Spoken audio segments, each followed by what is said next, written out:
இப்படி எல்லாமே வந்து இந்த படம் வந்து ஆடியன்ஸு கிட்ட வந்துட்டு கொஞ்சம் கொஞ்சமாக போயிட்டு இப்போ வந்து படம் வந்து பெரிய ஒரு வரவேற்பை பெற்றிருக்கு. இந்த படம் எப்போ வரும்னு கேட்குற அளவுக்கு ரசிகர்கள் வந்து கொஞ்சம் எதிர்பார்த்துட்டு இருக்காங்க. இவ்வளோ பெரிய வெற்றியை நோக்கி நாங்கள் போய்கிட்டு இருக்கிற இந்த நேரத்தில் யாரோ ஒரு நண்பர் அவர் வந்து இந்த படத்தை பற்றியும் இந்த படத்தோட மியூசிக் டைரக்டரை பற்றியும் இந்த படத்தோட ஹீரோவை பற்றியும் ஏதோ பேசியிருக்காரு. அவர் பேசுறது வந்துட்டு இவ்வளோ பேருக்கு சொல்ல வேண்டிய ஒரு சூழ்நிலையை அந்த நண்பர் ஏற்படுத்தியிருக்காரு. அவருக்கு வந்து அது சாதாரணமான ஒரு விஷயமா போச்சு.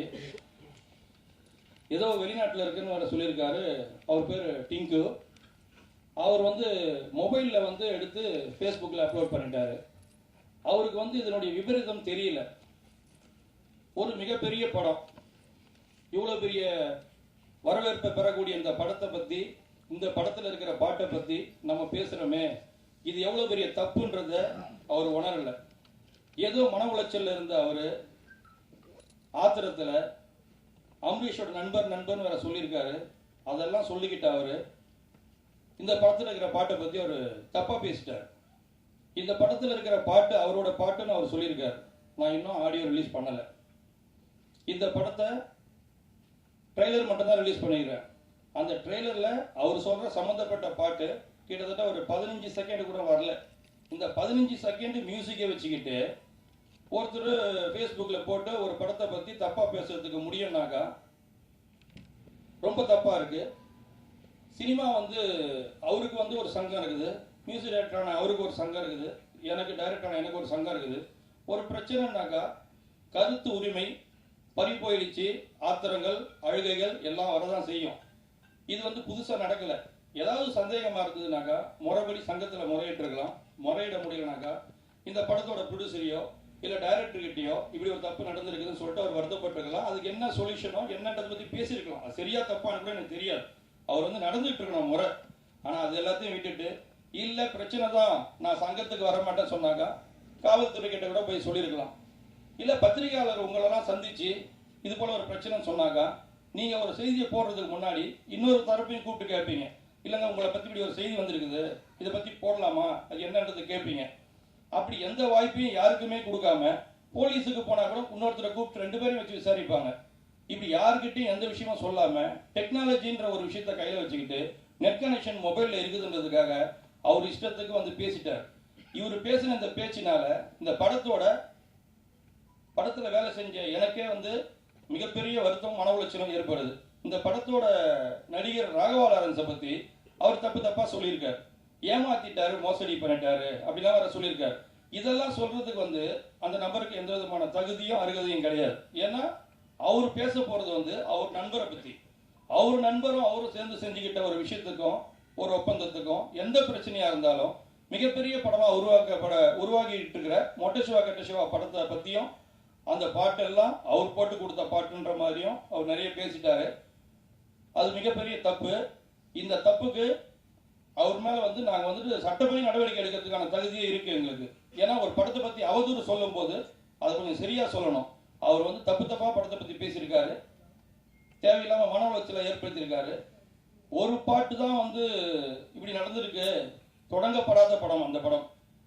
தொடங்கப்படாத ஒரு படத்தில் நாங்கள்லாம் சேர்ந்து முயற்சி பண்ணோம், அது நடக்கலைன்ற வருத்தத்தில் மன உளைச்சலாகி அவர் வந்து இன்னைக்கு என்னால் எதுவுமே பண்ண முடியலன்ற அளவுக்கு அவர் விரக்தியில் பேசியிருக்காரு. இங்கே இருக்கிறவங்க எத்தனை பேர் அந்த வீடியோ பார்த்துருக்கீங்க சார் தெரியல எனக்கு.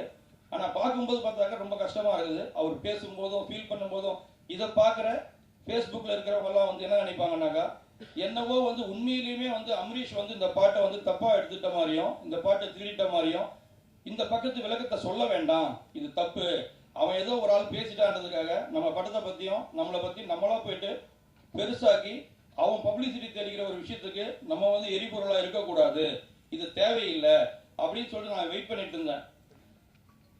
அந்த டிங்கு பேசின விஷயத்துல பார்த்தாக்கா அவர் வந்து ரொம்ப கஷ்டப்பட்டு நம்ம பாட்டு நான் உருவாக்கினேன் அப்படின்றாரு. இந்த பாட்டை வந்து படத்தில் வந்து 6 பாட்டு இருக்கு. ஒரு பாட்டு வந்து ரீமிக்ஸ் பண்ணியிருக்கோம். இந்த பாட்டெல்லாம் உருவாக்குறதுக்கு ஒரு நாளும் இந்த பாட்டை உருவாக்குறதுக்கு எந்த அளவுக்கு கஷ்டப்பட்டு சுச்சுவேஷன் சொல்லி பாட்டு வாங்கணுன்றது எனக்கும் அம்பரீஷுக்கும் தெரியும். இந்த அந்த படத்துல வர பாட்டுகள் தான் நாங்க தான் எடுத்துட்டோம், எங்க படத்துக்காக போட்டு வச்சிருந்த பாட்டெல்லாம் கொடுத்துட்டோம்னு சொல்லி அவர் சொல்லும் போது உண்மையாலுமே எனக்கு எவ்வளவு கஷ்டமா இருக்கும் பாருங்க. ஒரு டைரக்டா வந்து என்ன வந்து ரொம்ப டிஸ்டர்ப் பண்ற மாதிரி இருக்குது. அவரோட பேச்சும் அவருடைய நடத்தியும் இது சம்பந்தமா வந்து இப்போ இந்த படத்துல வந்து மியூசிக் டைரக்டர் அமரீஷ் பண்ணியிருக்காரு. படத்தை வந்து எல்லா பாட்டுமே வந்து மிகப்பெரிய வெற்றி அடையக்கூடிய பாட்டுகளை போட்டு கொடுத்துருக்காரு. படத்தோட மியூசிக் வந்து அந்த அளவுக்கு பிரம்மாண்டமா வந்து இருக்குது. இதுவரையிலும் அந்த பாட்டை கேட்டவங்க எல்லாம் சொல்லியிருக்காங்க. ரீரெக்கார்டிங் நல்லா வந்து இருக்குது. இந்த அளவுக்கு ஒரு பிரம்மாண்டமான படத்தை முதல் படத்திலேயே அமரீஷ் என்ற ஒரு மியூசிக் டைரக்டர் இவ்வளவு பெரிய ஒரு வெற்றி அடைய போற ஒரு ஆளை வெளியில பாக்குறவங்க எல்லாம் வந்து தப்பா பேசுற அளவுக்கு அந்த வீடியோ உருவாக்கப்பட்டிருக்கு. இதுல எந்த அளவுக்கு வந்து அவருடைய மன உளைச்சல சொல்றேன்னு சொல்லிட்டு அவர் நடிச்ச விதமும் அவர் பேசின விதமும் பார்த்தாக்கா ஏதோ வேணும்னே இந்த படத்தோட புகழை கெடுக்கணும்னு சொல்லிட்டோம், அமரீஷோட வளர்ச்சியை தடுக்கணும்னு சொல்லிட்டோம், ஏதோ சூழ்ச்சி பண்ணி செஞ்ச மாதிரியே ஒரு விஷயம் நடந்திருக்குது. அது மிகப்பெரிய வருத்தமா இருக்குது. இப்ப அப்படின்னு சொல்லி ஏதாவது முடிவு பண்ணிட்டு ஒருவேளை எங்க இருக்காரோ எந்த நாட்டுல இருக்காரோ நேர்ல வந்துட்டு உட்கார்ந்து பேசி இது பண்ணது தப்பு தான், என் பக்கம் எவிடன்ஸ் இருக்குன்னு சொல்றாரு. அந்த எவிடன்ஸ் அவர் வச்சுக்கிட்டோம். மியூசிக் டைரக்டர் அமரீஷ் கிட்டையும் எவிடன்ஸ் இருக்கு. அந்த எவிடன்ஸ் வச்சு மேடையில் ஒரு தடவை உட்கார வச்சு நேருக்கு நேரம் நீ என்னப்பா எவிடன்ஸ் வச்சிருக்க, உங்ககிட்ட என்ன தகுதி இருக்குது, ஒரு படத்தை பத்தி பேசும்போது இது சரியா தப்பான்னு கூட தெரியாம நீ பேசிட்டியே அப்படின்னு சொல்லிட்டு நேருக்கு நேரம் கூட பேசுறதுக்கு தயாரா இருக்கும். ஏன்னா எந்த விதத்திலையும் அவர் சொல்ற எவிடன்ஸோ அவர் சொல்ல வர விஷயமோ உண்மை கிடையாது. இந்த அளவுக்கு இருக்கும்போது தேவையில்லாம ஒரு பெரிய படத்தை வந்து டிஸ்டர்ப் பண்றது வந்துட்டு எந்த விதத்துல நியாயம்னு எனக்கு தெரியல.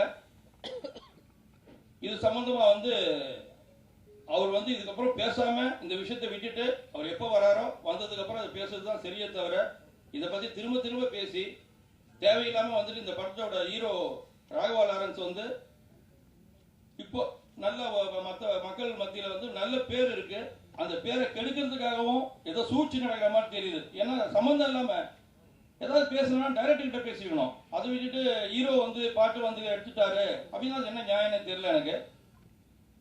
அப்படி பேசிக்கிறது ரொம்ப தப்பு. அவரு தைரியம் இருந்ததுனாக்கா எவிடன்ஸ் கையில இருந்ததுனாக்கா வரட்டும், வந்துட்டு இதுக்கான நேருக்கு நேரம் வந்து பேச வேண்டிய விஷயங்கள் எல்லா விஷயத்தையும் வந்துட்டு ஏர்லயே பேச முடியாது. சில விஷயங்கள் நேர்ல வந்து தான் பேசணும். நேர்ல வந்து பேசட்டும். அது வரையிலும் இந்த படத்துல அவரு சொல்லப்படுற மாதிரி எந்த விதமான திருட்டு வேலைகளும் நடக்கல. எந்த விதமான அவர் மியூசிக் டைரக்டர் இவர் மியூசிக் டைரக்டர்ன்றதுலாம் இல்ல. அவரு சொல்லியிருக்கிற ரெக்கார்ட்லயே சொல்லியிருக்காரு அமரீஷ் தான் மியூசிக் டைரக்டர்ன்றாரு, நான் வந்து அதுக்காக உழைச்சேன்றாரு. எல்லா டைரக்டரும் மியூசிக் டைரக்டர் போயிட்டு சுச்சுவேஷன் சொல்லுவாங்க, இந்த மாதிரி எனக்கு வரணும்னு கேட்பாங்க, அந்த மாதிரி வந்து வேலை வாங்கி பாட்டு வாங்குறது நடக்கிற ஒரு சாதாரண ஒரு விஷயம் தான். இதுக்கு வந்து நான் உழைச்சேன் நான் எவ்வளவு கஷ்டப்பட்டேன்னு சொல்றாரு. இவர் மியூசிக் டைரக்டர்னு அவரே ஒத்துக்கிறாரு. அதுக்கப்புறம் எதுக்கு அந்த வார்த்தை அதிகமா சொல்றாருன்னு தெரியல. பேசுவார்.